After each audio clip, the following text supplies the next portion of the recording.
আমি কি শুরু করতে পারি? না না, ভোট জয়যুক্ত হয়েছে। ওকে, বিসমিল্লাহির রহমানির রহিম। আজকে আমরা নির্বাচন কমিশনে আগামী আসন্ন যে নির্বাচন, জাতীয় নির্বাচন, ত্রয়োদশ জাতীয় সংসদ নির্বাচনের সাথে সম্পর্কিত সংশ্লিষ্ট যে সমস্ত সরকারি প্রতিষ্ঠান এবং তাদের সাথে একটা তাদের সচিব এবং তাদের মহাপরিচালক এবং প্রযোজ্য ক্ষেত্রে অন্যান্য যে সংস্থা প্রধান আছেন তাদের সাথে একটা আলোচনার বৈঠক হয়েছে এবং আমরা বিভিন্ন জিনিস সেখানে তাদের নজরে এনেছি, যেটা সুষ্ঠু, সুন্দর, উৎসবমুখর ভোট ব্যবস্থার সাথে সম্পর্কিত বলে আমরা মনে করি। সেগুলোর আমি আপনাদেরকে একটু জানাচ্ছি এক এক করে। যেমন ভোট কেন্দ্র স্থাপনা, ভোট কেন্দ্রে যাতায়াতের জন্য রাস্তা মেরামত ও ভৌত অবকাঠামো সংস্কার। আপনারা জানেন যে আমাদের দেশের বিভিন্ন স্কুল, কলেজ যেখানে আমরা মূলত ভোট কেন্দ্র স্থাপন করি, অনেক সময় কোনো অ্যাক্সেস রোডগুলো ভেঙে যায়।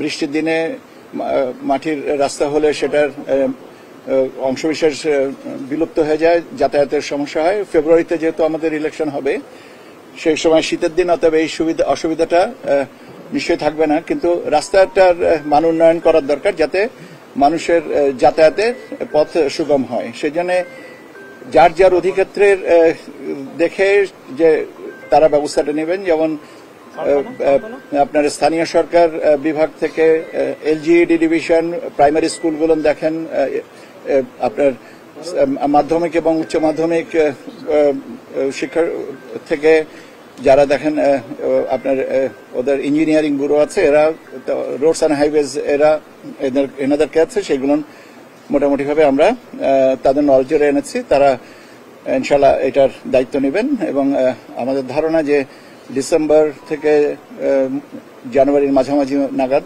এগুলো অবকাঠামোগুলো ঠিকঠাক করা হবে। আপনার বাউন্ডারি ওয়ালও কিছু কিছু জায়গায় নেই, তারপর আপনার দরজার জানালার প্যানেলগুলো ঠিকঠাক করা, এইসবই ভৌত অবকাঠামোর মধ্যে পড়ে। ভোট গ্রহণ কর্মকর্তাদের প্যানেল এবং নির্বাচনী দায়িত্ব, এই প্যানেলটা আমরা প্রস্তুত করছি এবং আমরা প্যানেলে এবার বিভিন্ন স্কুল, কলেজ এবং সরকারি ব্যাংক যারা কাজ দায়িত্বরত আছেন তাদেরকেও আমরা এর ভিতরে অন্তর্ভুক্ত করব, যাতে তালিকাটা আমাদের বড় হয়, আমাদের এখান থেকে সুষ্ঠুভাবে আমরা তাদেরকে ভোট গ্রহণ কর্মকর্তাদের প্যানেলটা তৈরি করতে পারি। মূলত আপনার presiding officer, assistant presiding officer, polling officer, এই তিনটা আমাদের প্রত্যেকটা কেন্দ্রের জন্য লাগবে। এবং আপনারা জানেন যে ভোট কেন্দ্রের সংখ্যা গতকালকে আমরা জানিয়েছি যে 42,000+, কাজে সেই অনুযায়ী আমাদের সেই হিসেবে আনুপাতিক হিসেবে লাগবে। পার্বত্য দুর্গম এলাকায় নির্বাচনী দ্রব্যাদি পরিবহনের ক্ষেত্রে আমাদের হেলিকপ্টার সার্ভিসেস লাগবে। সেটার জন্য সেটা বিমান বাহিনী বা সেনাবাহিনী বা অন্যান্য যারা আছেন তাদের মাধ্যমে পাওয়া যাবে, কিন্তু হেলিপ্যাড যেখানে বিমান আপনার হেলিকপ্টার ল্যান্ড করবে সেই হেলিপ্যাডটা তৈরি করা, সমতল করা এবং চিহ্নিত করার দায়িত্বটা উপজেলা লেভেল পর্যন্ত এবং দুর্গম এলাকাতে যে সমস্ত কেন্দ্র হবে সেখানে নির্ধারিত করার জন্য আমরা অনুরোধ করেছি এবং সেটা যেন তারা যে যা স্ব ক্ষেত্রে এটা করবেন। এটা মূলত স্থানীয় প্রশাসন থেকেই করা হবে। নির্বাচনী প্রচার প্রচারণা, সচেতনতা উদ্বুদ্ধকরণ ইত্যাদি বিষয়ে তথ্য মন্ত্রণালয় দায়িত্ব পালন করবেন। বাংলাদেশ টেলিভিশন, বেতার আমাদের তারাও করবেন এবং সেই সাথে সাথে আমরা একটা উদ্যোগ নিয়েছি যে সংসদ টেলিভিশন বলে একটা চ্যানেল আছে, সেটার এয়ার টাইম যদি আমরা ব্যবহার করতে পারি সে বিষয়ে আমরা আলোচনা করছি যাতে এই জিনিসটা প্রচার প্রচারণা হয়। আবার বিটিভি নিউজ বলে একটা চ্যানেল আছে, সেখানেও ফ্ল্যাশ নিউজের মাধ্যমে আমরা আমাদের বিভিন্ন কথাবার্তা যেন প্রচারণার মাধ্যমে ব্যবস্থা করতে পারি সে বিষয়ে বিটিভি আমাদেরকে সহযোগিতা করবে। পর্যবেক্ষক নিয়োগের ব্যাপারে আপনারা জানেন যে বিদেশি পর্যবেক্ষকরা আসেন, দেশীয় পর্যবেক্ষকের পাশাপাশি আমাদের যেমন পররাষ্ট্র মন্ত্রণালয়ের মাধ্যমে আসেন, স্ব-উদ্যোগী হয়ে কিছু আসেন, আমরা কাউকে অনুরোধ করি আসার জন্য। তাদের ভিসা প্রাপ্তিতে যেন সময়ক্ষেপণ না হয় এবং তারা যেন অ্যাপ্রোপ্রিয়েট ভিসা ক্যাটাগরিতে তারা ভিসাটা পেতে পারেন, সেই বিষয়টা পররাষ্ট্র মন্ত্রণালয় দেখবে। এবং ঋণ খেলাপি সংক্রান্ত তথ্য সংকলন প্রদানের বিষয়ে বাংলাদেশ ব্যাংকের সাথে প্রতিনিধি জানিয়েছেন যে তাদেরকে একটু সময় দিতে বলেন, যে আপনারা আমাদেরকে একটু অন্তত 4 থেকে 5 দিন যদি সময় দেন তাহলে আমরা একটু সুস্থভাবে এটা দিতে পারি, যে তাদের যদি কারো কোনো আপত্তি থাকে। আদারওয়াইজ তাদের জন্য একটু টাইট হয়ে যায়। বলেন যে আমাদের একাধিক মানুষ প্রায় 5টা দিন 5টা রাত অক্লান্ত পরিশ্রম করেন, 4 থেকে 5 দিন। কাজে ওনাদের জন্য যেন একটা টাইট শিডিউল না হয়, একটু যেন স্পেস থাকে, সেই জন্য 5 দিন যদি আমরা সময় দিই তাদেরকে এই তথ্য দিতে, তাহলে এই জিনিসটা ভালো হয়। এবং এইটা বাজেট স্বাভাবিকভাবেই all Rhodes lead to finance. বাজেটের ব্যাপারে সবাই কথা বলেছেন, প্রচারণার সাথে বাজেটের ব্যাপারটা আছে। তো সবাই সবার স্বক্ষেত্র থেকে বাজেট নিয়ে আমাদেরকে জানাবেন। তবে আমরা বলেছি যে বাজেটের ব্যাপারে সাশ্রয়ী হতে, যে যেন বেশি খরচ না হয়, কিন্তু প্রয়োজনীয় খরচটুকু হবে যেন সাশ্রয়ী দৃষ্টিভঙ্গি থেকে এই জিনিসটা তৈরি করা হয়। জনবল, যানবাহন, লজিস্টিক্স সাপোর্ট এবং আপনার মাঠ পর্যায়ে পেট্রোল অ্যান্ড লুব্রিকেন্ট কেনার জন্য বাজেট বরাদ্দের ব্যাপারটাও আসছে। যানবাহন অধিযাচন করতে হয়, রিকুইজিশন করতে হয়, এটা যেন স্বল্প মাত্রায় যতটুকু প্রয়োজন তার বেশি যেন না হয়। বিশেষ করে সরকারি সংস্থাগুলোর থেকে যদি আমরা যানবাহনের সুবিধাটা পাই, সেটার দিকে বিশেষ করে নজর রাখতে দেওয়া হচ্ছে।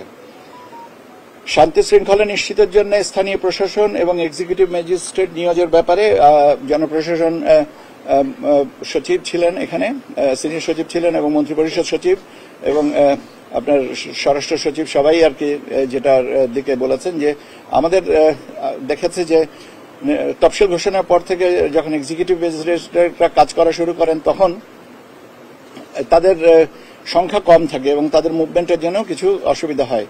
কিন্তু আমরা এটা বলেছি যেন পূর্ণ মাত্রায় তারা প্রথম থেকে কাজটা করতে পারেন, যাতে আমাদের নির্বাচন আচরণ বিধি নিশ্চিত করার বিষয়টা আমাদের নিয়ে বাড়তি চিন্তার মধ্যে যেন না আসতে হয়।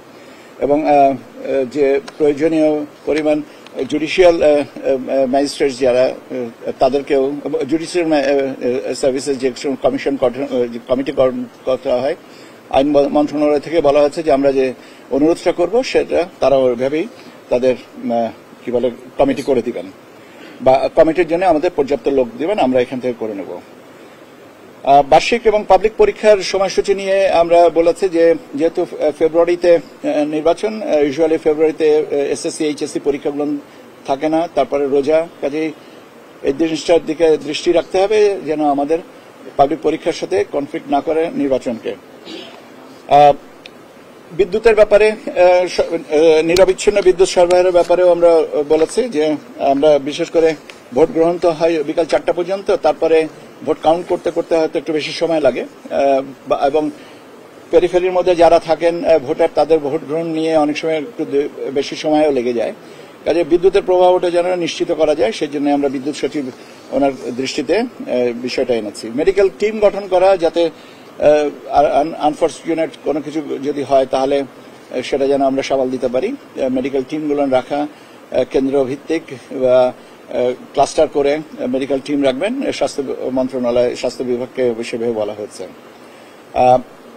নির্বাচনকালে যানবাহন এবং নৌযানের চলাচলের উপরে নিষেধাজ্ঞা, এটা তো স্বাভাবিক প্রক্রিয়া যে একটা নির্দিষ্ট সময়ে নদীপথে এবং অন্যান্য স্থলপথে যানবাহনের চলাচলের উপরে সীমিত করা হয়, সেই অনুযায়ী তাদের প্রস্তুতি থাকতে হবে। এবারে নতুন সংযোজন যেটা হচ্ছে যে পোস্টাল ভোটিং, পোস্টাল ব্যালটের মাধ্যমে প্রবাসী এবং আমাদের দেশে যারা আছেন নির্বাচনী ব্যবস্থার সাথে কার্যক্রমের সাথে যারা জড়িত, সরকারি চাকরিজীবী এবং আইনি হেফাজতে যারা আছেন, তারা যেহেতু এবার নতুন করে এই ব্যবস্থার মধ্যে আসছেন, তো সে ব্যাপারটাই আমরা একটু তাদেরকে বিস্তারিত ভাবে ব্যাখ্যা করেছি, যাতে তারা স্ব অর্গানাইজেশনের ডাউন দ্য লাইন তারা জানিয়ে দিতে পারেন যে নির্বাচনের সাথে যারা জড়িত থাকবেন এবং যারা সরকারি চাকরিজীবী তারা কর্মক্ষেত্রের সুবাদে নিজের ভোট কেন্দ্রের মানে কনস্টিটিউয়েন্সির বাইরে কর্মরত আছেন তারাও এবার ভোট দিতে পারবেন সেই ব্যবস্থাটাও তাদেরকে জানিয়েছি এবং আমরা আশা করছি যে ট্রায়াল অ্যাপ যেটা আমরা লঞ্চ করব সেই ট্রায়ালটা চালু করা হয়েছে তৈরি হয়েছে এবং আমরা আশা করছি 16ই নভেম্বর আমরা এই অ্যাপটা আনুষ্ঠানিকভাবে উদ্বোধন করব যদি আমাদের মোটামুটিভাবে যে ট্রাবল শুটিং যেটা আছে সেটুকু কমপ্লিট হয়ে গেলে করা যাবে তথ্য প্রযুক্তি ব্যবহার করে এআই আর্টিফিশিয়াল ইন্টেলিজেন্স কৃত্রিম বুদ্ধিমত্তা ব্যবহার করে অপপ্রচার এবং অন্যান্য জিনিস এই সংক্রান্ত যে বিষয়গুলো আছে সেটার ব্যাপারে সচেতনতামূলক প্রচারণা প্লাস এই ধরনের যদি কোনো অনাকাঙ্ক্ষিত বিষয় আসে তাহলে সেটা কন্টেইন করার জন্য আমরা ব্যবস্থা নিচ্ছি গত পূজায়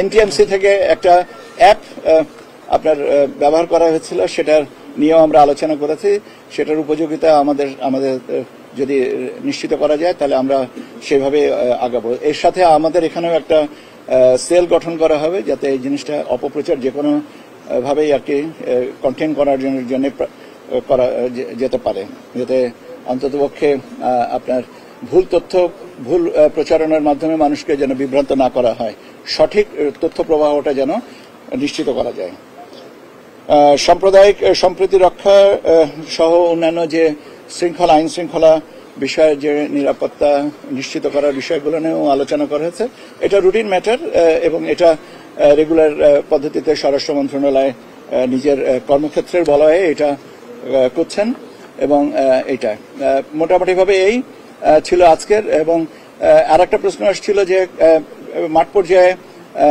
সিভিল অ্যাডমিনিস্ট্রেশন এবং পুলিশ অ্যাডমিনিস্ট্রেশনের কর্মকর্তাদের বদলির বিষয়টা নিয়ে আলোচনা আসছে হ্যাঁ বদলি হবেন এবং তারা মাঠ প্রশাসনের যে সমস্ত বদলি যেগুলো হবে সেটা প্রাথমিকভাবে এখন আপনার জনপ্রশাসন মন্ত্রণালয় এবং স্বরাষ্ট্র মন্ত্রণালয় তারা নিজস্ব পরিফেরিতে কাজ করছেন এবং পরবর্তীতে যখন নির্বাচন তফসিল ঘোষণা হবে তারপরে যদি প্রসঙ্গ হয় সেক্ষেত্রে আমরা নির্বাচন কমিশন থেকেও তাদের সেভাবে আমরা জানাবো মোটামুটিভাবে এই জিনিসগুলো নিয়ে আজকে আলোচনা হয়েছে এখন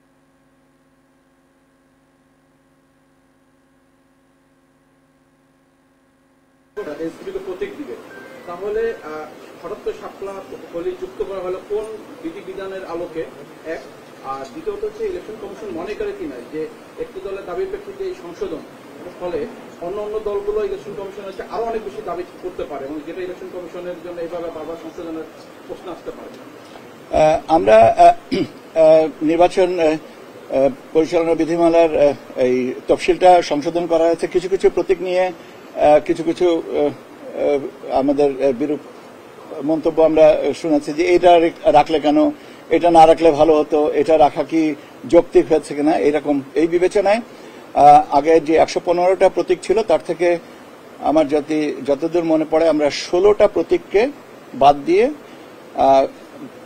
নতুন করে প্রতীক নিয়ে আমরা 119টা প্রতীক এবার শিডিউলভুক্ত করা হয়েছে এখন আপনি যেটা বলছেন যে শাপলা কলি রাখা হয়েছে কেন 100 নতুন যে প্রতীকগুলোর ভিতরে আসছে তো সেখানে শাপলা কলি রাখা হয়েছে এটা ইলেকশন কমিশন মনে করেছে যে শাপলা কলিটা রাখা যেতে পারে এটা কোনো এটা কারোর কোনো দাবির বিষয় তো প্রাসঙ্গিক না তার কারণ হচ্ছে যে আপনারা জানেন যে একটা রাজনৈতিক দল যেটা এনসিপি তারা শাপলা প্রতীকটা চেয়েছে শাপলা কলির ভিতরে পার্থক্য আছে এটা আমার মনে হয় ব্যাখ্যার অবকাশ রাখে না আর দ্বিতীয় জিনিসটা হচ্ছে যে অন্যান্য রাজনৈতিক দল যদি এভাবে দাবি করতে থাকেন তো সেটা বলতে তো পারেন সবাই অনেক কিছু সেটা যদি কমিশনের বিবেচনায় মনে হয় যে তারা চিন্তা করবেন তাহলে সেটা সময়ের ব্যাপার এটা তো অগ্রিম কোনো কিছু বলার সুযোগ আমার মনে হয় না যে আছে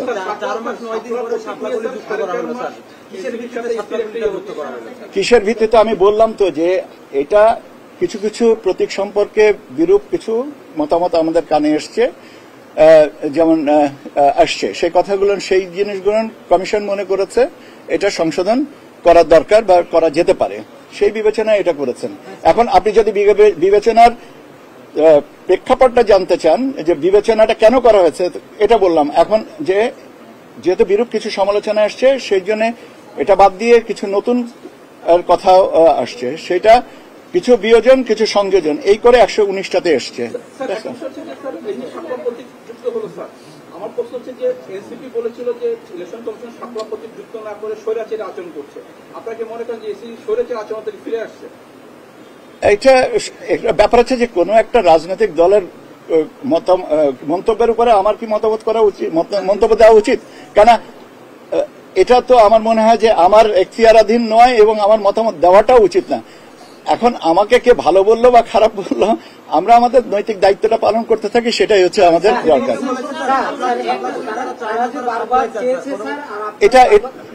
এটা কে চেয়েছে বা না চেয়েছে, নির্বাচন কমিশন মনে করেছে যে শাপলা কলির সাথে আরো কিছু নতুন আপনার কি বলে সিম্বল অন্তর্ভুক্ত করা হবে, সেটা করা হয়েছে। এখন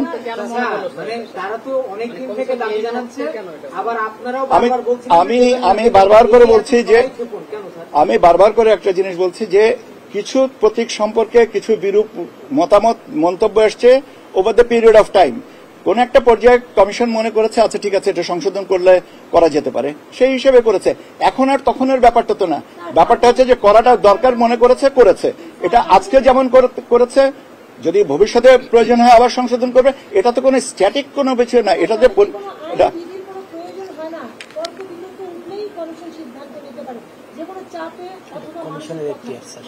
এটা কমিশন কোন বিবেচনায় এটা নিয়েছেন, এটা কমিশনের এখতিয়ার। কমিশন মনে করেছেন এটা করেছেন। এখানে নতুন করে বিতর্কের কোন তো যৌক্তিক কারণ দেখছি না। অবশ্যই স্বাধীন প্রতিষ্ঠান, তা নাহলে কেন সংশোধন করবে? স্বাধীনতা আছে বলেই তো সংশোধন করেছে। এটা এ ব্যাপারেও আমার কোনো বক্তব্য নেই। তার কারণ হচ্ছে যে কারোর নেওয়া বা না নেওয়াটা তাদের, যারা বলেছেন তারা এর জন্য তার জবাবটা বলতেন। যদি শোনেন, আমি অনেক আগেও একটা কথা বলেছি, প্লিজ লিসেন টু মি। আমি অনেক আগে আপনাদেরকে একটা কথা বলেছি, যদি নিয়ে কোনো প্রশ্নের উত্তর আমি দিব না। কেন যদি যদি যদি যদি যদি যদি যদি হয় তাহলে ঠিক আছে, বলেছেন, ভালো কথা, আমিও শুনলাম আপনার মাধ্যমে।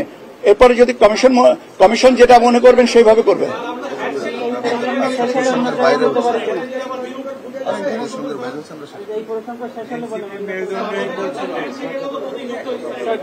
ভাই, প্রত্যেকটা কমিশন যেটা মনে করেছেন নতুন প্রতীক এইভাবে দেওয়া যেতে পারে সেটা দেওয়া হয়েছে। এখন আপনি যদি বলেন এটা কেন করা হলো, ওটা কেন করা হলো না, এর জবাব তো মুশকিলের ব্যাপার। এই কেন এটাকে রাখা হলো না, কেন ওইটাকে রাখা হলো, এটা তো আপেক্ষিক প্রশ্ন। আমার মনে হয় যে এ ব্যাপারে আমি যথেষ্ট কথা বলেছি। আপনাদের নতুন কোনো প্রশ্ন থাকলে সেটা বলেন। আচ্ছা, দল নিবন্ধনের ব্যাপারে নতুন দল নিবন্ধনের ব্যাপারে আমরা মাঠ পর্যায়ে থেকে যে তথ্য সংগ্রহ করা হয়েছে, সেই তথ্যগুলো নিয়ে এখন আমাদের মাননীয় কমিশনার আনোয়ার সরকার সাহেব এটা পর্যালোচনা করছেন। এটা আগামী সপ্তাহের 2-1 দিনের ভিতরে আমরা ফাইনালাইজ করবো বলে আমার বিশ্বাস। ভাই, আমি যেটা বলেছি সেটা বলেছি, চলতি সপ্তাহে আজকেও তো পর্যালোচনা করছেন, হয়তো যদি রাত 10টার সময় এটা কমপ্লিট হয়ে তাহলে আজকের সপ্তাহে হলো, আগামীকালকেও আমরা অফিস করবো, শনিবারও করবো। আমরা তো এখন 24 ঘন্টায় 7 ডেজ উইকে আমরা কাজ করি। কাজে এটা আমি আপনাদের যেহেতু সাপ্তাহিক ছুটির বিষয়টা বিবেচনায় রেখে আমি আগে বলছি। আর একটা জিনিস বুঝতে হবে যে কখনো কখনো এই যে এটা তো একদম সরলীকরণ না যে এই লাইনের বাইরে যাওয়া যাবে না।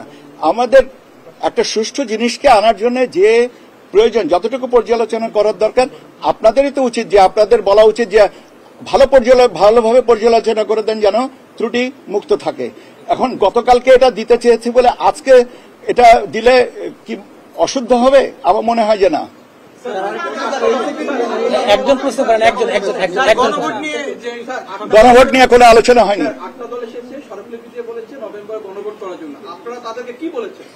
আমরা শুনেছি গণভোটের সিদ্ধান্ত, আমরা শুনেছি ওনারা বলেছেন নভেম্বরে। আজকে যেটা আসছিলেন একটা দল এসে বলেছেন যে তারা নভেম্বরে গণভোট চান। আমরা শুনেছি। আমাদের এখানে গণভোটের সিদ্ধান্তটা তো আপনারা জানেন, গত পরশুদিন বোধহয় পেপারে নাকি গতকালকে পেপারে হেডলাইন ছিল যে এটা সরকার সিদ্ধান্ত দিবে। সরকার সিদ্ধান্ত দিক,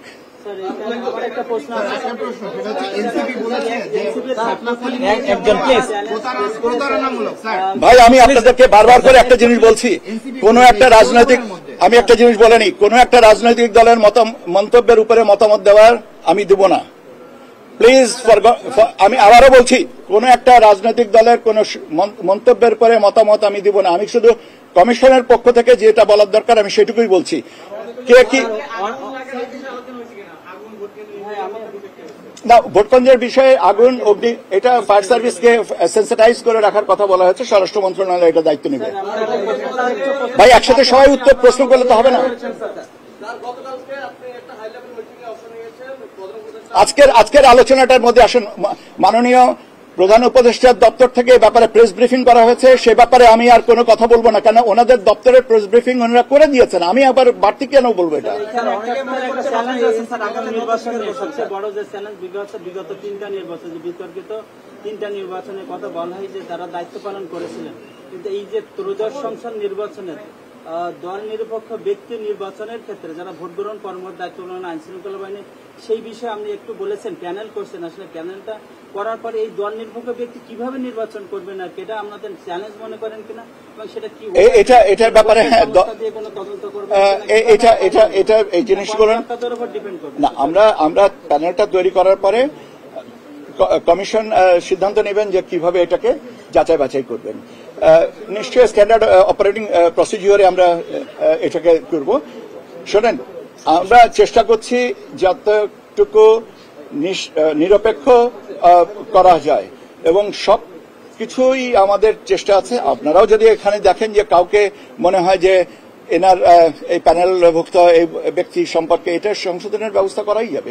এটা নিয়ে এটা তো আমার কিছু বিরাট ব্যাপার না, শেষ মুহূর্ত পর্যন্ত আমরা একটা সংশোধন করতেই পারবো। স্যার একটা প্রশ্ন, স্যার প্রতিদিন কমিশনে বিভিন্ন দল আসছে তাদের দাবি নিয়ে, এটাকে আপনারা চাপ মনে করছেন কিনা, আর এটা কি অনানুষ্ঠানিক সংলাপ কিনা?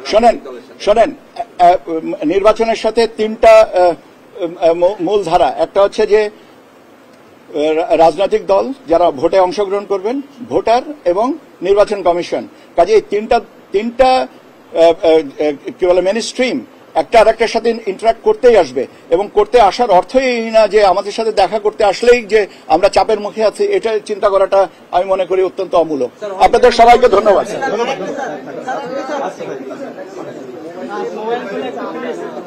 মোবাইল করে সাবধানে নেবেন ভাই। ভাই ছবি নিছে।